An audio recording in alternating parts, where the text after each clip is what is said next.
Sebenarnya kalau kita kembalikan luntur atau tidaknya budaya gitu ya, itu kan ada di dalam diri. Kalau kita bicara secara teoritisnya, ada di dalam diri kita tuh yang kelihatan di permukaannya dengan yang di dalam. Kalau yang kelihatan di permukaan itulah yang kita anggap luntur, tapi di dalam sini kita nggak tahu nilai dan normanya masih tertanam atau enggak. Ini saya masih orang Sunda sih, saya masih orang Ogan sih, saya masih orang Jawa.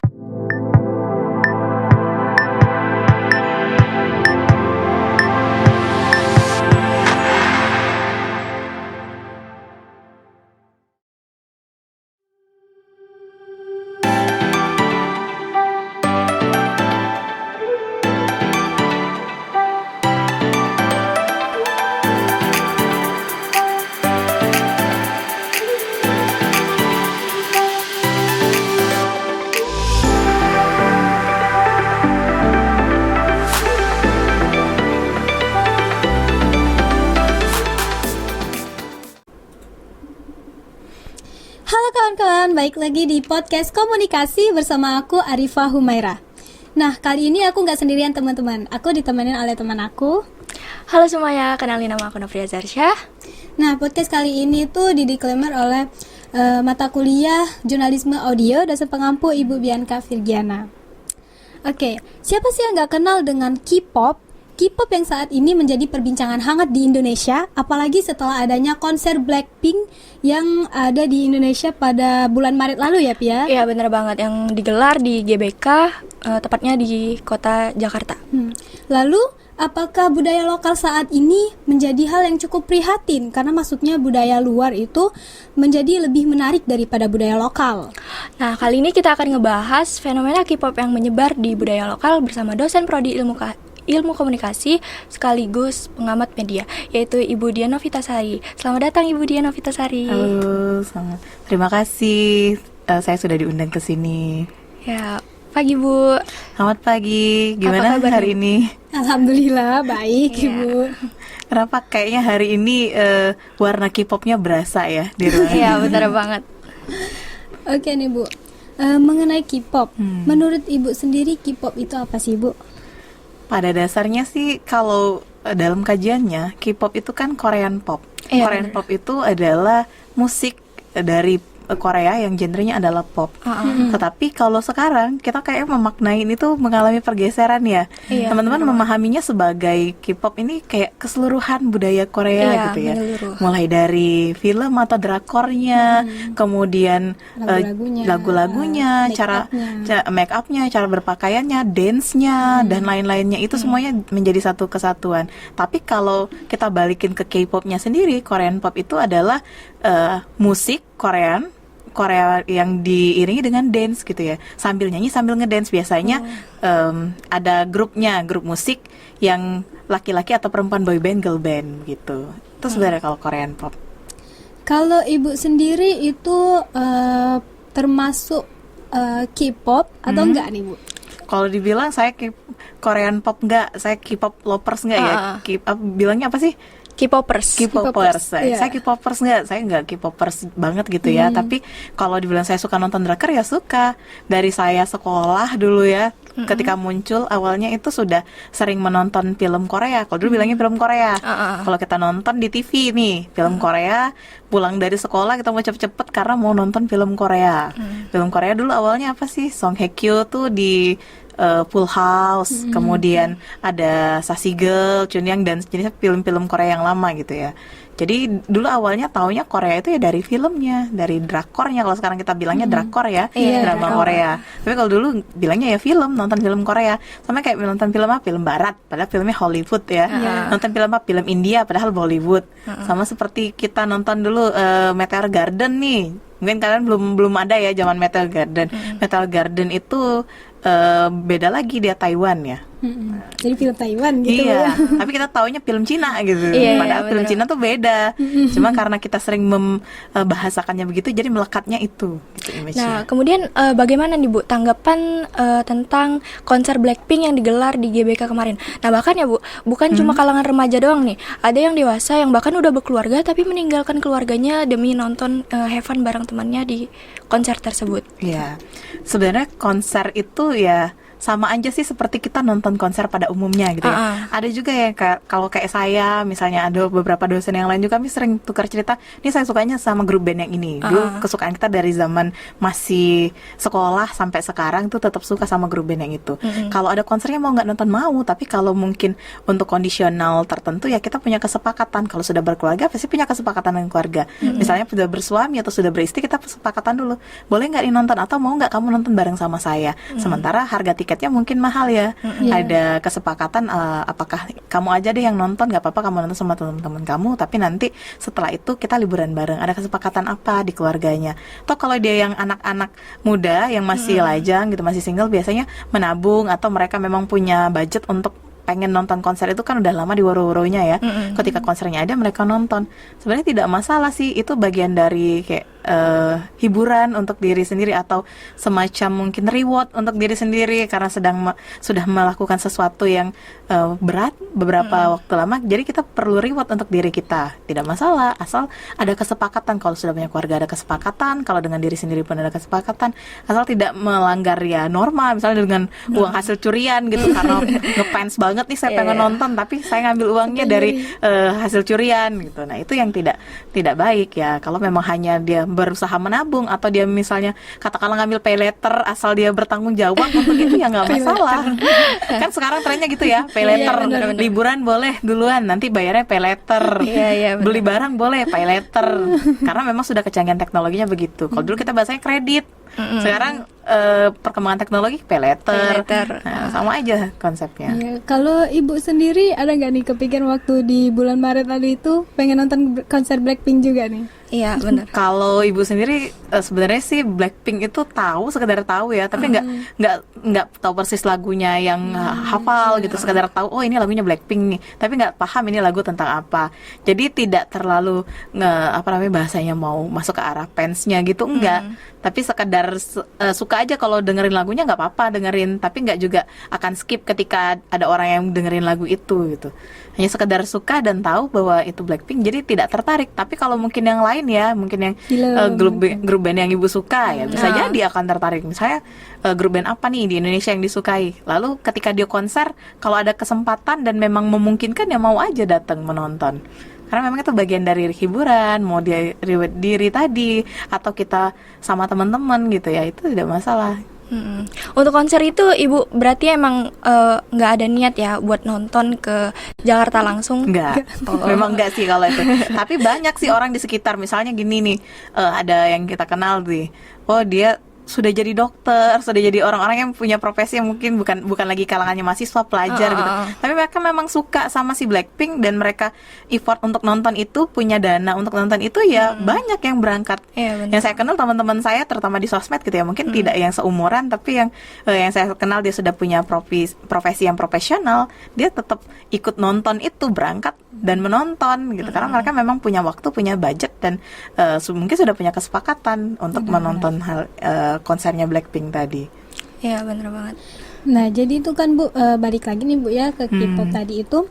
Kita kan udah kenal sekarang itu bukan lagi cuma di film ya, tapi udah termasuk ke make upnya, perlakuannya itu ya, Cara makan makanan juga ya. termasuk. Kalau makan pakai sumpit, pakai sujeo. Korean food. Itu kenapa ya Bu, budaya K-pop itu jadi mudah banget gitu masuk ke Indonesia ini?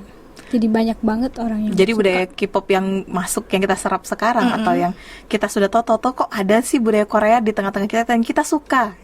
Sebenarnya mereka itu sudah punya perencanaan yang lama. Kalau kajiannya tuh orang-orang Korea tuh sudah lama nih mau masuk pasar dunia gitu. Mereka tuh punya visi dan misi untuk masuk ke dunia. Cuma awalnya kita kenalnya dari film tadi yang saya bilang pertama. Bahasanya siapa? Korean Wave, demam Korea gitu. Hallyu gitu kalau kata fansnya Korea. Saya taunya kemarin ada yang bimbingan skripsi terus bilang, "Bu, Hallyu tuh apa sih?" "Oh, Hallyu tuh sama aja Bu, kayak K-pop tuh dari Korean Wave." Oh, akhirnya saya cari. Oh iya, ternyata Hallyu itu adalah demam Korea, segala sesuatu yang berhubungan dengan Korea. Kita nonton drakor, kita beli sumpit, beli sujeonya untuk makan. Kemudian kita beli makanan, oh di Indomaret tuh ada yang makanan Korea tuh apa, tteokbokki misalnya, kemudian ramyun dan sejenisnya. Akhirnya kita beli dan kita makan. Ya nggak cuman kalian, kami juga mungkin tertarik untuk mencoba kuliner itu ya. Nah jadi kalau kita coba dari budaya Korea, oh ini kayaknya cocok sama saya. Terus misalnya dengerin lagunya, atau kita pakai make upnya, skincare-nya. Kok skincare sekarang kan rata-rata kiblatnya Korea. Iya, Kalau benar. skincare yang dulu kita taunya mungkin hanya 1-2 jenis gitu, pembersih muka, ada toner, terus kemudian cukup pakai pelembab, Krim. lalu sekarang sudah banyak banget. Oh ternyata ada rangkaiannya ini nih, bisa sampai 10 rangkaian. Nah itu kiblatnya skincare Korea sih. Tapi kita mengikuti itu, oh ya nggak apa-apa demi kebaikan kulit kita kalau memang bagus. Tetapi kalau yang kita bilang budaya Korea tuh kayak mudah banget masuk ke kita, sebenarnya sudah lama mereka merencanakan itu dan kita tidak sadar aja bahwa oh ini sudah masuk sekian lama nih. Kebanyakan orang yang suka itu awalnya hanya karena seneng sama musiknya, terus lihat cara dia berpakaian, kok asik ya cara berpakaian orang Korea, stylenya itu unik tapi dia masuk nih mau dipakai kemana-mana. Kemudian kalau kita lihat lagi makeupnya, makanan yang dia makan, akhirnya kita kepengen untuk mencoba itu ya. Sepertinya budaya Korea mudah banget masuk ke kita. Padahal sebenarnya nggak semudah itu, sudah ada prosesnya dulu nih untuk masuk ke kita. Nah, setelah masuk nih Bu, nah kemudian ada nggak sih Bu dampak dari timbulnya budaya Korea itu ke budaya lokal ini Bu? Ada, tentunya pasti segala sesuatu yang kita lakukan, pilihan kita itu pasti ada yang berdampak. Kalau misalnya Korean itu sebenarnya kalau misalnya saya suka Korea atau kalian suka Korea, tetapi ketika kita menyadari bahwa itu ada batasnya, ada waktunya, ada batas antara halu dan nyatanya gitu ya.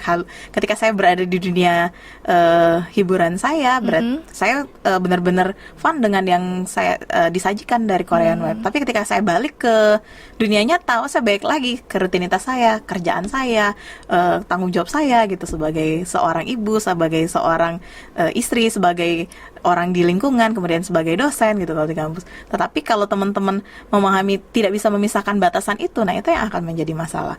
Sehingga budaya yang kita bilang tadinya bagus, segala sesuatu yang berlebihan kan tidak baik ya. Gitu. Apapun makan berlebihan itu nggak baik. Ketika kita olahraga berlebihan juga nggak baik. Hal yang baik ketika dilakukan berlebihan juga nggak akan baik.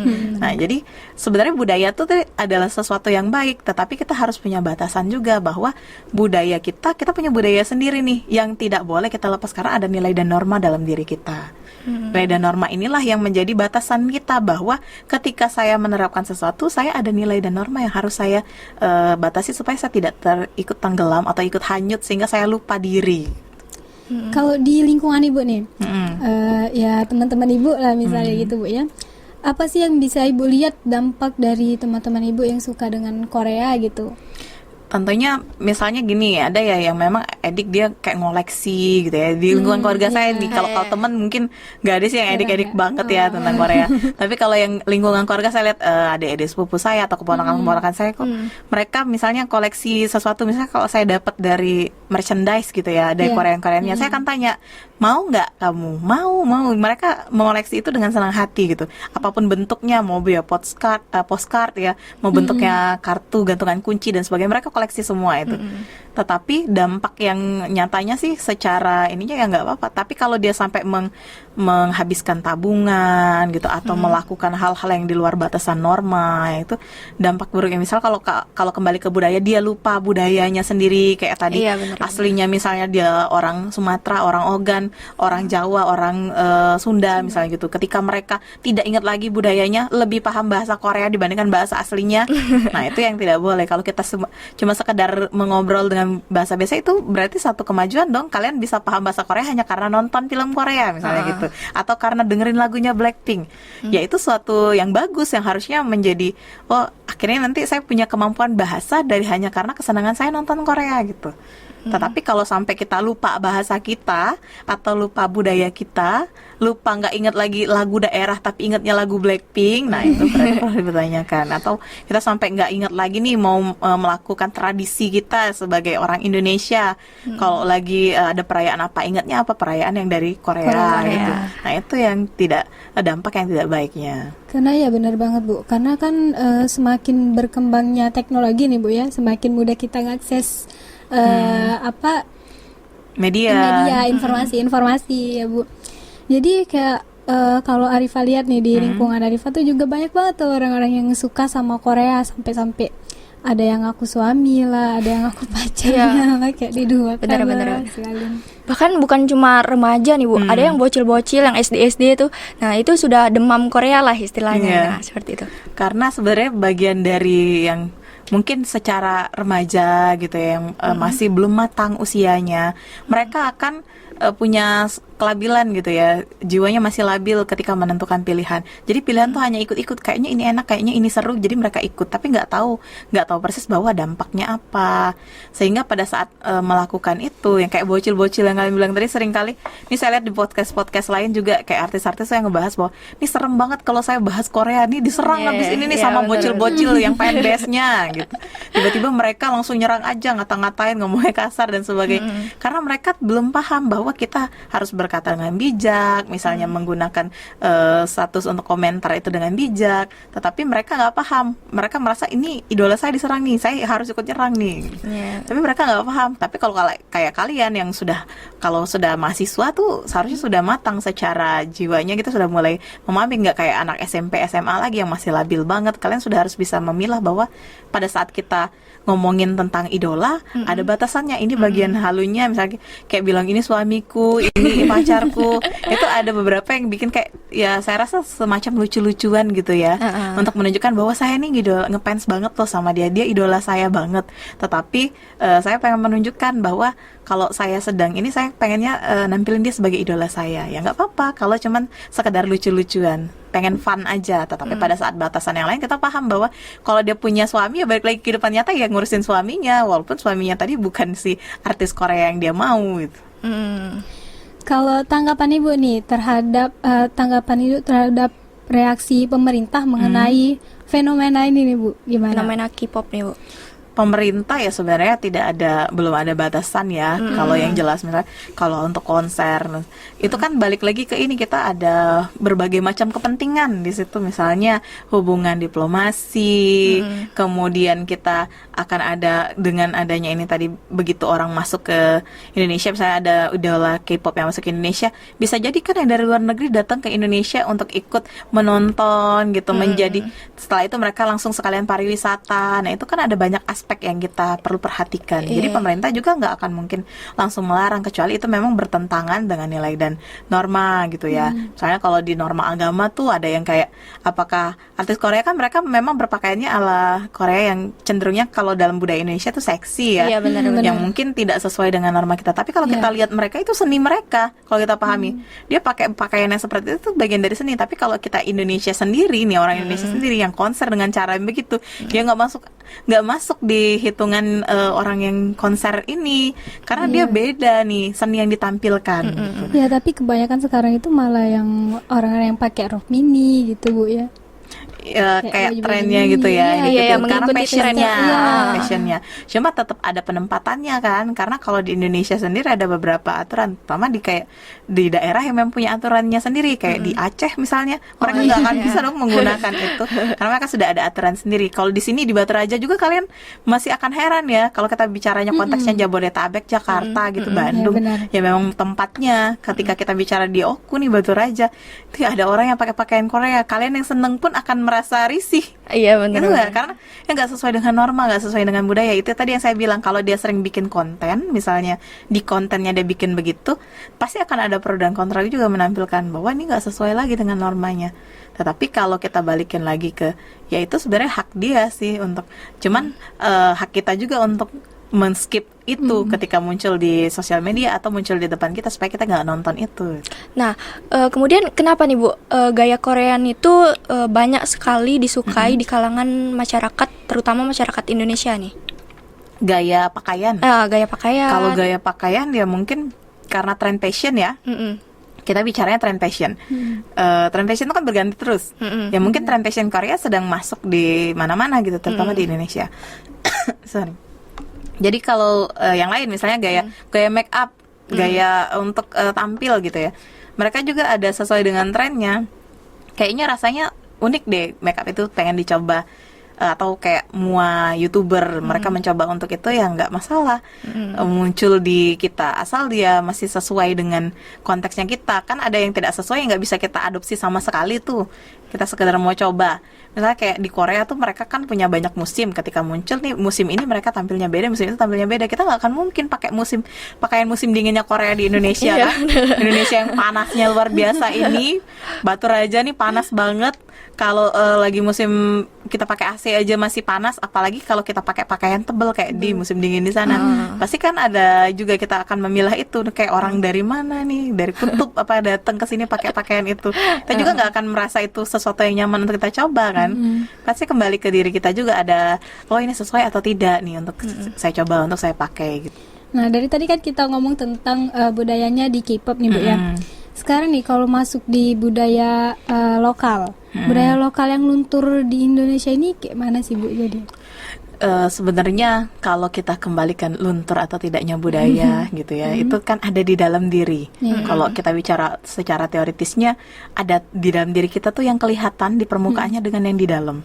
Kalau yang kelihatan di permukaan itulah yang kita anggap luntur, tapi di dalam sini kita nggak tahu nilai dan normanya masih tertanam atau enggak.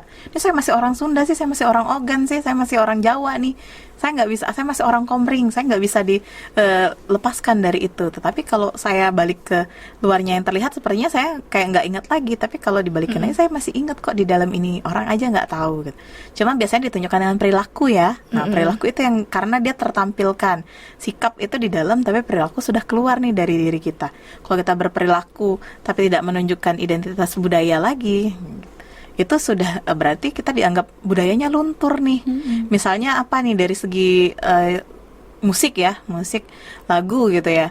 Kita dari kecil kalian di sekolah kan diajarin tuh muatan lokal, lagu-lagu daerah, bener-bener. masih hafal kan sampai sekarang. Cuman kalau untuk nyanyi itu sambil jalan nyanyi kebile-bile misalnya gitu kan, atau nyanyi Dek Sangke sambil jalan, rasanya kan mungkin tidak sesuai untuk aneh lah ya. Nah, mungkin kalian akan milih lagu Korea yang lagi Iya, ngebeat, bener. atau kalau lagi di bus gitu atau lagi di mana sambil dengerin lagu tuh, kalian akan memilih lagu-lagu yang senang untuk kalian, menyenangkan gitu. Nah, tapi kalau ditanya masih ingat gak lo gitu? Masih ingat ketika disuruh misalnya kalau ikut lomba platform ya mungkin masih bisa.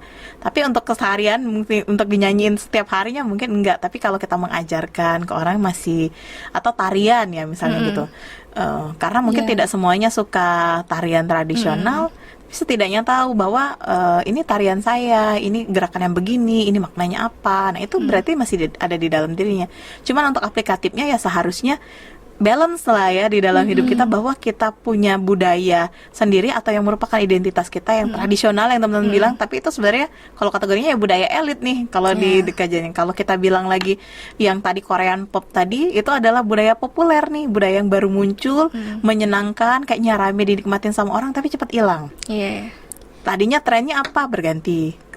Kemudian orang rame-rame nih pakai itu semua, abis itu ganti lagi. Nah itu cirinya budaya populer. Jadi Korean pop tuh ya masuk ke dalam budaya populer sih sebenarnya, budaya pop di kita. Tapi kalau kita bilang nilai dan normanya luntur, tergantung kita lihat dulu sejauh mana nih orangnya luntur dan hilang norma dan nilai budayanya tadi. Nah, jadi bagaimana nih Bu cara menyikapi budaya asing yang masuk ke Indonesia atau ke budaya lokal terkait dengan jika dikaitkan dengan Pancasila sebagai pandangan hidup? Ya, kalau kita menyikapinya ya tentu secukupnya. Kalau saya bilang tadi berlebihan ya tentu tidak akan baik. Kalau kita nggak mengikuti juga, kita akan jadi ketinggalan ya. Kita nggak tahu sama sekali. Saya nggak mau menutup diri sama sekali. Saya nggak mau nih dengar sama sekali musik Korea. Mengharamkan diri untuk mendengar musik Korea ya nggak mungkin juga, karena perkembangan teknologi. Kita lihat kayak misalnya di aplikasi Instagram, kita mau menggunakan lagu yang muncul lagu-lagu Korea tuh ya, lagu-lagu Korea, lagu-lagu Barat yang lagi tren. Jarang kan muncul lagu daerah di sana, tetapi ketika kita mau membatasi itu, bahwa saya harus tetap punya identitas. Itu batasannya kalau bagi saya. Kalau saya tidak akan meninggalkan identitas diri. Kalau kita meninggalkan identitas tuh kita sama kayak orang lupa ingatan, lupa diri, kayak orang gila lah ya. Orang gila tuh kan tidak ingat lagi identitas dirinya. Kita masih punya identitas, masih punya nilai dan norma yang tertanam dalam diri. Tetapi untuk mengikuti yang apa yang ada, yang baru muncul, ini budaya pop ya boleh aja, cuma jangan berlebihan. Asal tahu batasan, jangan sampai karena keseringan ngedrakor kuliah terbengkalai, tugas kuliah nggak dikerjain, kelewatan kalau yang begitu. Berarti masih tergantung sama diri sendiri gitu ya Bu ya? Iya. Kemudian bagaimana nih Bu upaya yang akan dilakukan untuk menyadarkan atau mencegah nih menyaring budaya asing yang secara langsung sudah mengglobal menjajah bangsa Indonesia ini? Menyaring budaya asing ya dengan kita memilah bahwa tidak semuanya cocok dengan kita. Tadi kan misalnya dari segi pakaian tuh yang paling mudah, nggak cocok tuh dengan kita. Misalnya kita perlihatkan bahwa ini di adat kita itu tidak sesuai. Ada adat, ada norma, ada batasan. Nah, itu berarti tidak usah kita gunakan. Kalau sekedar seneng aja ngelihat yang artis-artis itu, cukuplah kita nge-like atau kita lihat-lihat referensi fashionnya, atau mungkin digunakan, digambarkan, jadikan fashion yang bisa kita pakai aja, misalnya tren warnanya gitu ya. Kalau Korea kan warnanya ceria-ceria ya gitu. Iya, ceria-ceria. Pink gitu ya, warna-warna yang seger. Kalau kayak pakai eyeshadow tuh kelopak matanya pink ya. Kita sesuaiin juga kalau bisa kita pakai itu dengan konteks kita dalam sehari-hari. Kalau saya ngajar kelopak mata saya pink terus, jadi kalian ngeliatinnya kelopak mata aja nih, nggak ngeliatin saya ngomong apa. Nah, atau yang lain misalnya kalau kita kayak dari segi makanan, kita punya norma juga di dalam diri kita atau batasan. Secara misalnya kita muslim, makanan Korea kan banyak yang non halal ya, misalnya gitu. Kita nggak mungkin mencoba semua makanan Korea atau akhirnya kita memilih makanan Korea itu kembali ke selera ya. Sebenarnya kalau makanan tuh kembali ke selera, boleh aja kita coba tapi sesuai dengan norma. Masih boleh nggak itu kita makan haram atau halalnya harus diperhatikan kalau kita muslim. Kalaupun kita bukan muslim ya pasti ada batasan yang lain seperti budaya tadi, yang harusnya bagaimana. Kalau budaya Korea ada nggak salim-salim sama orang tuanya mau pergi? Nggak ada kan. Di barat juga nggak ada. Kalau di orang barat malah kalau kayak panggil orang tuanya bisa pakai nama aja. Di Korea ya nggak, dia nggak pakai nama, pakai sebutan ayah ibu gitu, apa gitu. Tetapi ketika kita di Indonesia, budaya kita adalah kalau mau pergi tuh salim gitu. Budaya kita mau pergi salim ya, jangan dihilangin yang begitu, karena itu adalah identitas kita, menunjukkan bahwa ini norma kita, sopan santun kita. Ketika lewat di depan orang tua kita permisi kek, permisi nek, permisi pak, permisi bu, itu kan budaya kita, sopan santun kita tetap harus kita terapkan. Berbeda dengan orang Korea yang hanya anyong gitu sambil lewat. Kalian coba deh kayak gitu sama kakek kalian lewat, nggak ditimpuk gitu. Nah, ada yang bisa kita terapkan, ada yang tidak, ada batasannya. Ketika kita melihat mana yang sesuai, mana yang tidak untuk kita terapkan. Karena udah banyak banget nih Bu ya dampak apa yang kita lihat nih, seperti yang gaya yang udah ke Korea-Koreaan gitu kan Bu ya. Gimana nih menurut Ibu untuk menguranginya atau meminimalisir lah gitu budaya yang masuk budaya luar yang masuk ke Indonesia. Ya tadi tetap perkuat identitas budaya kita. Jangan lupakan kalau kita belajar ngedance Korea, kita harus balance juga. Kita harus tahu nih tarian tradisional kita atau tari kreasi yang biasa digunakan di acara pernikahan gitu. Kita paling tidak tahu bahwa kalau kita bicara itu, ini akan tetap memunculkan identitas budaya kita. Bisa kita turunkan nanti kalau kalian punya anak, punya adik yang mau diajarkan, kita bisa mengajarkan ini identitas budaya kita, ini budaya kita loh, kita harus pergunakan nih, belajar nari ini, nanti belajar nyanyi ini misalnya, itu tetap akan ditanamkan. Ini maknanya ini loh. Kalau kita lagi berkumpul tuh ada nyanyian yang biasanya kita nyanyikan gitu, misalnya nyanyian apa nih yang misalnya kalau kayak orang Batak ya, kalau mereka perkumpulan nikahan, meninggal dan lain, mereka punya nyanyian semua. Nyanyian ya walaupun dia suka Korea, tetap mereka tidak bisa melupakan itu. Masa ketika nanti lagi ada pernikahan atau lagi ada acara adat itu dia nyanyi Korea, kan nggak mungkin. Masih tetap harus balance. Kita harus bisa mempelajari identitas budaya kita yang mungkin selama ini kita hanya tertarik untuk tahu namanya aja. Kita sekarang bisa paham bahwa oh ini ada maknanya loh, maknanya supaya kalau kita paham makna, kita akan lebih punya effort untuk melakukan itu biasanya gitu ya. Kenapa kita harus melakukan itu? Kalau kita nggak tahu alasannya melakukan itu, biasanya kita akan acuh tak acuh milih melakukan hanya karena ada tekanan misalnya. Tapi kalau kita tahu maknanya, oh berarti saya harus ngelakuin ini karena ini maknanya begini. Nah, jadi bagaimana nih Bu sikap generasi muda saat ini agar budaya Indonesia itu tidak tergerus dari budaya asing? Agar tidak tergerus ya tentunya harus melestarikan budaya, menerapkan nilai dan norma tadi. Kita berbicara tentang budaya asing yang masuk ke kita, boleh budaya asing tadi masuk, tetapi jangan sampai menggeser. Karena identitas tadi, kalau kita melupakan identitas berarti kita seperti orang yang tidak punya ingatan lagi, lupa ingatan, atau orang gila tadi. Kita nggak ingat identitas diri kita, kita nggak sadar diri kita tuh siapa. Kita tidak menyadari bahwa kita ini bagian dari bangsa, kita ini punya visi yang lain selain dari hiburan gitu. Korea tadi anggaplah sebagai hiburan yang menyenangkan, yang menjadikan salah satu alternatif kita untuk melepaskan stres gitu ya. Itu salah satu cara untuk kita memanage diri kita atau memberikan reward sama diri kita tadi. Tapi untuk balik ke dunia nyata ya tetap balik, kita punya tanggung jawab, kita punya aturan, kita punya nilai dan norma. Nah itu harus tetap diperhatikan. Ketika anak muda sudah terbiasa, pasti kan ada nilai yang ditanamkan dengan kita dari kecil. Nilai di keluarga kita mungkin tidak sama, tapi sama-sama pengennya baik gitu kan, untuk anaknya jadi baik ke depannya. Ya tentu itu harus kita lestarikan, kita turunkan, kita ajarkan supaya dia tetap lestari, tetap misalnya dipahami, supaya kita bisa menjelaskan kenapa ini budaya kita, kenapa kita harus begini, kalau kita orang Indonesia kita harus begini, itu budaya kita. Jadi menunjukkan bahwa kita nih masih punya identitas diri. Tapi kebanyakan tuh Bu ya, kalau misalnya teman-teman di sekitar tuh, kalau kita menasihati lah intinya gitu Bu ya, kita bilang jangan terlalu ngikutin ke Korea-Koreaan gitu kan Bu. Bebel ya. Iya.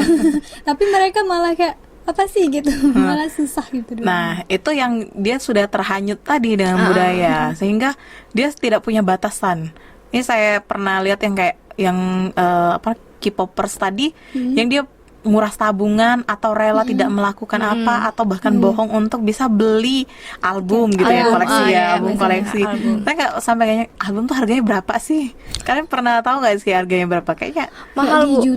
Jutaan ya kayak koleksi foto postcard gitu ya. Itu kan kenapa sih nggak download sendiri kalau kita pikir. Tapi mungkin bagi mereka itu ada nilainya. Itulah tadi nilai value-nya bagi mereka yang suka seninya gitu. Kayak sama seperti seni yang tradisional sih, kalau kita lihat kok orang bisa sih beli lukisan harganya puluhan juta, ratusan juta. Sementara kita lihat itu kan cuma lukisan gitu. Tapi bagi mereka yang punya nilai seni, itu berarti oh ini nilai seninya tinggi. Saya nggak lihat dari harganya, tapi saya lihat dari nilai seninya. Ada sejarahnya, mungkin ada apa yang di dalam lukisan itu yang kita tidak paham. Begitu juga dengan yang ini. Tapi ya tetap harus ada batasannya, bahwa kalau kita ngelihat teman kita ini, tetap aja kita harus menyadarkan dia, ngasih tahu ini dunia nyata kamu loh, kamu harus tetap balik ke dunia nyata kamu. Kalau kamu memaksakan diri untuk begini terus, itu tidak akan membuat kamu akhirnya bisa mencapai apa yang kamu mau gitu. Ketika kita apa sih yang dia mau, coba ditanyakan goalnya apa. Ketika kamu bilang, oh ya koleksi saya banyak, terus nanti koleksinya buat apa? Apakah akan dijadikan apa gitu, atau dimuseumkan, atau dijadikan apa gitu ya. Tapi untuk kesenangan diri saya sendiri, kesenangan diri itu tetap ada batasnya tadi. Kalau kita tidak membatasi kesenangan diri kita, itu jadinya bablas. Semuanya hidup nggak punya aturan tuh ya akan jadi apa akhirnya gitu. Tetap akan ada batasan yang membuat kita paham bahwa ini rulesnya masih boleh saya jalanin, yang ini udah nggak boleh lagi. Kalau Indonesia Bu, bisa nggak untuk membuat sebuah tren seperti Korea? Membuat tren seperti Korea bisa aja sih sebenarnya, tapi ya memang tadi berat banget. Korea itu sekarang udah 20 tahunan ya kita kenal. Ini 2023. Saya tahu Koreanya 2000, awal tahun 2000-an gitu ya. 2004, 2003 mungkin gitu masuk ke Indonesia. Kalau mereka sampai di 20 tahun baru kita kenal musiknya, kita kenal pakaiannya, kita kenal make up-nya, kita kenal alat makannya dan makanan-makanannya gitu. Indonesia sebenarnya sebagian sih sudah ada, tapi nggak secara keseluruhan ya. Kita bukan concern untuk mengenalkan semuanya, tapi mungkin mulai dari makanan. Kayak makanan Indonesia juga sudah banyak kok yang mendini, misalnya kayak rendang. Rendang tuh seluruh orang di dunia udah tahu. Jadi kalau pendapat Ibu pribadi, Indonesia bisa masuk ke tren mana Bu? Dari tren kuliner kah? Kalau di India itu ada Bollywood movie. Kalau di mungkin Korea K-popers. Nah, kalau Indonesia sendiri di bidang apa yang lebih menonjol ya kira-kira? Sebenarnya budaya sih kalau Indonesia. Lebih ke budaya. Misalnya kayak budaya tradisional kita itu banyak yang dikenal, terutama di daerah Asia ya. Asia dulu, kalau kita bicara mancanegara keseluruhan itu ya mungkin belum secara keseluruhan. Tapi kalau kayak budaya yang kita kenalkan tadi ini, budaya kuda lumping, budaya apa itu mereka sudah mulai kenal, sudah mulai tahu seni-seni. Tapi kalau kayak film ya film belum sampai ke sana ya. Cuma ada beberapa yang mungkin sudah go internasional, artis, penyanyi yang kita punya gitu. Tapi kalau ke arah keseluruhannya nih film kita kenal ini ya belum. Karena memang itu butuh concern, dan mereka ini Korea yang nggak tiba-tiba masuk begitu aja gitu, nggak. Kayak Hollywood, mereka konsepnya di film kan, film. Jadi dulu industri film Hollywood. Jadi kita tahu semuanya film barat tuh masuk ke seluruh dunia. abis itu Bollywood, India India. juga masuk ke seluruh dunia. Tapi kan ada trennya, ada masanya kan bergeser. Sekarang kita masih kenal film Hollywood, tapi kan nggak selalu jadi dominan ya film Hollywood. Nggak selalu kita nonton Bollywood terus. Dulu India tuh zaman tahun 2000-an awal ya, itu India semua. Korea tuh belum seberapa, India semua film PCD yang dijual gitu, PCD yang disewain. Zaman dulu kan sewanya CD ya. Nah itu film India semua yang tren. Kalau film Indonesia ya mungkin belum sampai ke sana ya, tapi lebih ke kayak budaya kita tadi, bagian kecil dari budaya seperti makanan tadi. Kalau pakaian ya mungkin belum, tapi ke adat-adat kita, budaya orang-orang bule yang datang ke Indonesia itu justru tertarik sama yang tradisional tadi kan. Yang ngelihat apa sih yang di Indonesia nih, gimana sih mereka tradisi adat. Misalnya datang ke Bali, mereka bukan cuma ngeliatin pantai, ngeliatin alam, tapi mereka ngeliatin adat Bali tuh ngapain. Ngapain sih orang yang rame-rame bareng-bareng bawa makanan yang dipunjung gitu, kemudian mereka ada tradisi apa. Nah itu mereka ikutin, mereka lihat. Itu hal yang menarik bagi mereka. Jadi wisatawan tuh nggak cuma ngelihat dari sisi yang modernnya aja, tapi yang sisi tradisional tadi justru lebih menarik sebenarnya. Tapi mungkin tidak terlalu di-up di media ya. Misalnya kalau kayak pagelaran budaya itu sering diadakan kan di luar negeri. Orang-orang terutama duta-duta Indonesia yang sedang kuliah gitu di luar negeri, sedang mengambil pascasarjana S2, S3 atau bahkan yang bekerja gitu. Mereka seringkali mengadakan acara-acara yang berhubungan dengan budaya Indonesia. Misalnya ngasih tahu tradisionalnya Indonesia tuh ada tarian, ada nyanyian, ada adat-adat apa, itu juga sering dilakukan di luar negeri sana. Cuma mungkin skalanya ya belum mencapai keseluruhan internasional tuh bisa terjangkau semua gitu. Tapi ngapa masyarakat di kita nih sekarang ini malah kurang minat ya? Termasuk kayak musik lokal tuh kurang diminati. Ya mungkin ada ininya juga. Selain dari itu, kita juga kalau musik lokal pernah nggak kalian lihat yang di aransemen atau di cover oleh penyanyi yang kita kenal di YouTube gitu kan, penyanyi-penyanyi itu. Ada penyanyi yang di Batu Raja, dia mengcover misalnya lagu daerah Oku dengan menggunakan musik pakai musik atau di kafe atau di mana, sehingga ya jadinya bagus juga karena kecenderungannya kita kayak menganggap tradisional tuh kuno gitu nggak? Iya benar.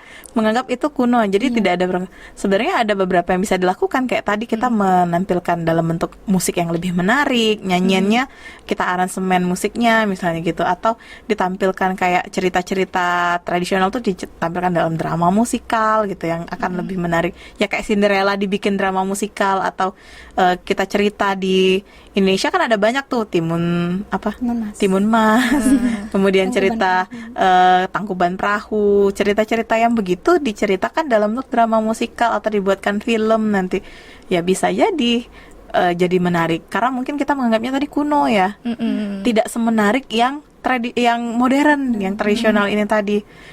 Saya ngerasa akan ketinggalan kalau mempelajari yang ini. Padahal ya kalau kita balikin ke konteks budaya, ini budaya elit loh, budaya konteks tinggi di Indonesia, budaya elit. Orang luar tuh banyak yang pengen belajar. Di Indonesia tuh banyak bule yang datang belajar main angklung, Benar. main gamelan.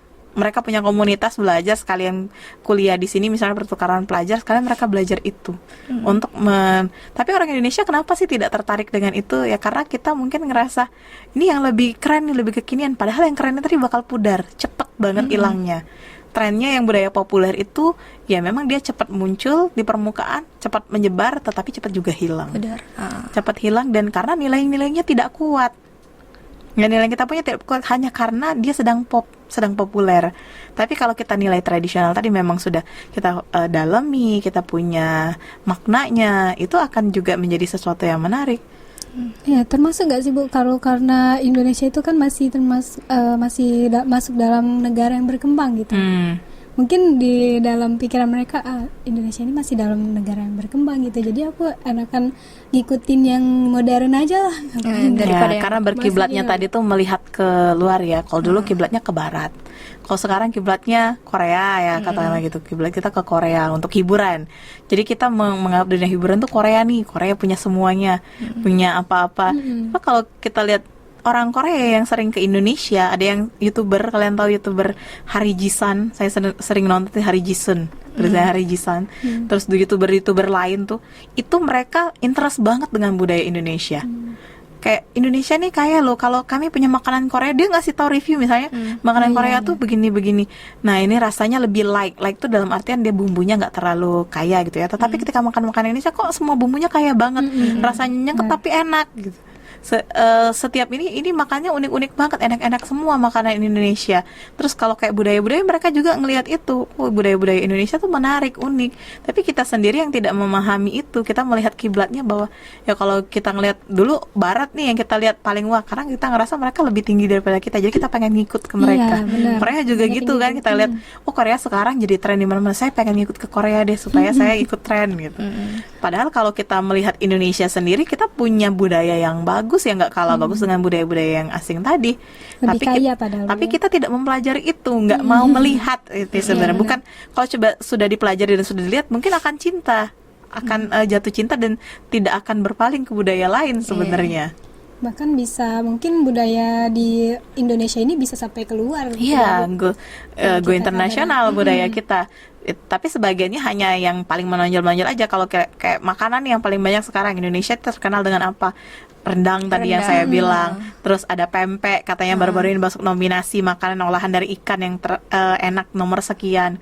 Kemudian ada lagi apa? Indomie nih, seluruh dunia tuh tahu Indomie tuh dari Indonesia. Mie goreng yang enak. Sama kayak kalau kita makan ramyun dari Korea dan makan mie dari Cina, makan mie dari Singapura. Tapi kita juga punya sesuatu yang bisa kita share ke orang lain gitu. Ada banyak di Indonesia. Sebenarnya Indonesia sangat kaya ya. Cuman kita tidak berusaha untuk mendalami kekayaan yang ada di Indonesia tadi. Makanya mulai dari sekarang sih, mulai dari kita sendiri, mulai dari orang-orang terdekat, kita ajaklah, ini budaya kita nih. Kalau kayak di Batu Raja nih sekarang ada yang baru, ada Gua Harimau misalnya gitu. Itu ada peninggalan sejarahnya, budayanya. Nah, itu orang lain yang melakukan penelitian, itu bukan dari sini nih, penelitiannya dari luar, profesor tuh dari luar yang datang ke sini, arkeolog tuh yang meneliti dari luar. Tapi orang-orang sini yang nggak terlalu interest, kecuali mungkin orang media sering melakukan liputan ke sana. Orang yang daerahnya paling sering ngapain ngeliat kerangka orang datang ke sana gitu. Batu. Ngeliat goa terus ada kerangka orangnya serem kan gitu. Nah, tapi kalau kita mendalami lagi, ini ada kajiannya lagi budayanya. Kalau balik ke sejarah, mungkin buku sejarah akan berubah setelah penemuan ini. Oh, ternyata penemuan makhluk-makhluk yang dulu hanya ada di daerah Pulau Jawa, ternyata di Sumatera ada loh gitu. Yang kayak gitu bisa nggak sih Bu kita bantu mereka gitu untuk nyadarin bahwa ya Indonesia tuh banyak gitu loh, termasuk yang di gua tadi itu kan Bu ya. Bisa kita kenalin ini loh, patung ini bukan cuma sekedar patung, tapi ada lagi sejarah-sejarah di balik ini gitu. Ya bisa dengan cara kita tadi bikin konten ya, kayak seperti yang kita lakukan sekarang, podcast. Teman-teman bisa bikin kayak videogram di Instagram, Reels gitu ya, atau live di Facebook gitu, di Instagram. Itu juga bisa menjadi menarik. Kalau nanti liputan, siapa tahu nih Unbara TV nanti mau liputan ke Gua Harimau gitu. Biar bisa menunjukkan nih Indonesia, di Indonesia di Batu Raja ada nih penemuan yang baru ditemukan, Gua Harimau ini tempatnya ada di Oku, tapi kita nggak pernah mau tahu nih, nggak pernah tahu. Kan saya sendiri belum pernah ya ke Gua Harimau karena dulu masih ditutup aksesnya. Kalau sekarang sudah mungkin nggak punya waktu untuk pergi ke sana secara khusus. Kalau dulu waktu saya lagi kuliah S2 itu teman-teman kan banyak kan dari orang media. Saya bilang, kayak saya pernah loh ke daerah kamu. Ngapain bang? Liputan ke Gua Harimau. Oh ternyata mereka udah pernah ngejek Gua Harimau dari Pulau Jawa, dari Jakarta sana. Mereka udah pernah. Saya udah 2 kali ke sana. Sekalinya liputan yang itu, sekalinya lagi nemenin bos saya mau ngapain gitu di Batu Raja. Jadi mereka kenal tuh dengan daerah kita dari tempat-tempat yang mungkin nggak ada di tempat lain. Di Jakarta nggak ada kan ketemunya yang seperti ini. Nah di Oku sebenarnya kita bisa memunculkan itu. Di lokal kita nih punya kemenarikan dari segi budayanya, tapi ya nggak semuanya tadi bisa langsung tertarik. Tapi paling tidak ketika kita membuat sebuah konten, orang yang nonton, nanti suatu saat bisa jadi kan konten kita akan bermanfaat, jejak digitalnya akan tertinggal, suatu saat nanti akan orang tonton lagi, ini nih yang bahas tentang ini. Memanfaatkan media berarti. Iya, memanfaatkan media.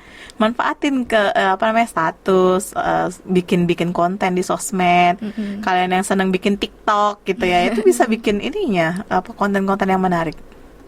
Terakhir deh nih Bu, pesan nih untuk teman-teman yang udah tergila-gila banget sama Korea gitu, sama style Korea. Oke, untuk yang tergila-gila sama Korea ya.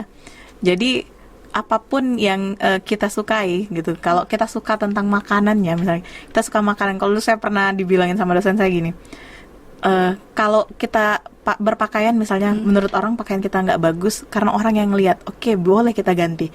Tapi kalau makanan, kita suka makanan ini, kita suka makan jengkol nih misalnya, tapi karena trennya Korea kita harus memaksa makanan Korea. Apa yang kita suka itu yang kita makan. Kalau kata ada orang yang mengomentar itu, makan aja sekalian orangnya. Jadi apa yang kita suka itu adalah yang kita masukkan ke dalam tubuh kita gitu. Seperti kalau kita seneng dengan Korea, boleh kita nonton Korea, boleh kita berkamuflase misalnya menjadi fans idola kita, K-popers gitu. Tetapi harus tetap ingat ada batasan, ada identitas di dalam diri kita yang harus membuat diri kita tetap seperti adanya orang Indonesia, orang misalnya kalau kita bilang suku Ogan, saya adalah bangsa Indonesia, saya suku Ogan, saya punya kemampuan untuk apa, itu harus tetap ada dalam diri kita. Identitas, norma, dan nilai harus tetap ada dalam diri. Jangan pernah lupakan identitas, walaupun kita sudah punya budaya-budaya populer yang masuk ke kita, karena budaya populer itu sebenarnya tidak bertahan lama. Seenggaknya harus ada batasan lah ya. Ada batasan, itu pasti. Kalau kita tidak membatasi diri, orang yang tidak punya batasan itu nggak akan tahu goalnya mau kemana. Iya, benar banget. Oke, jadi untuk teman-teman di rumah jangan lupa untuk tetap melestarikan budaya lokal. Ya, benar. Walaupun budaya luar itu udah masuk nih, udah pada masuk, banyak masuk yang ke Indonesia, tapi tetap jangan lupa identitas kita di budaya lokal. Untuk Ibu Dian Novitasari, terima kasih ya sudah hadir, dan kemudian terima kasih juga telah memberikan informasi mengenai budaya lokal, budaya asing yang masuk ke budaya lokal ini.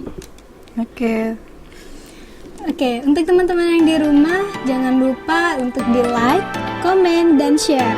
Jangan lupa juga buat di subscribe biar tahu konten-konten kami selanjutnya.